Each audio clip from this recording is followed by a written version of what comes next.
Plusieurs heures de mauvaises pistes et un déplacement de 4 jours ce week-end, c'est le prix à payer pour ramener la paix dans la province de Kwango, à l'est de Kinshasa. Sous forte escorte, le ministre des Anciens Combattants s'est rendu dans cette zone touchée depuis 4 ans par la rébellion Mobondo, une milice communautaire qui a mené de nombreuses attaques. Nous sommes dans une zone où aucune autorité n'est jamais arrivée depuis que ce phénomène a commencé. Nous espérons, avec la sincérité que nous lisons dans les acteurs, que ça sera la fin de ce phénomène. Fin 2025, les Mobondo étaient encore actifs dans 5 provinces autour de la capitale, perturbant son approvisionnement. Les autorités de Kinshasa ont réussi à convaincre les communautés Teke et Yaka de se réconcilier.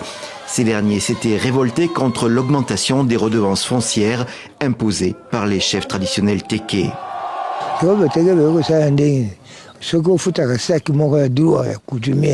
Les Teke ont commencé à exiger 5 sacs de redevances coutumières au lieu d'un sac comme d'habitude. Nous leur avons proposé 2 sacs, mais ils ont refusé.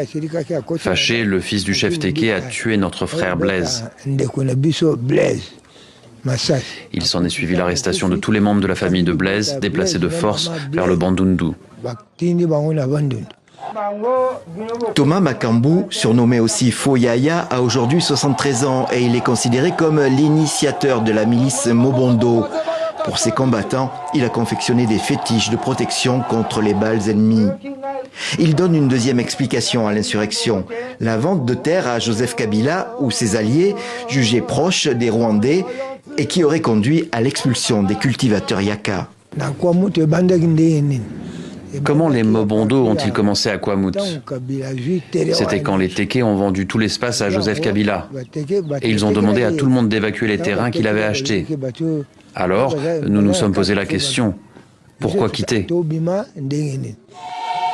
Encadré par des commandants Mobondo, le ministre Ntambwe a visité plusieurs villages, présidant à des cérémonies de remise des armes. Un matériel disparate mais important.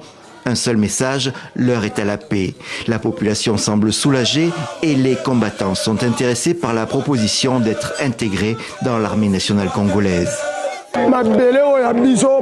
Notre terre, où les cordons ombilicaux de nos ancêtres ont été enterrés, était en train d'être vendue aux Rwandais. Nous n'avons pas aimé cela car nous ne pouvons pas devenir leurs esclaves.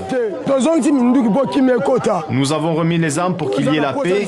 Parmi nous, celui qui souhaite intégrer l'armée congolaise ou faire autre chose, chacun est libre. Plus de 500 jeunes ex-Mobondo ont déjà été regroupés en périphérie de Kinshasa. On leur promet maintenant, selon leur choix, une formation militaire ou professionnelle. Plusieurs se déclarent prêts à aller se battre dans l'est du pays.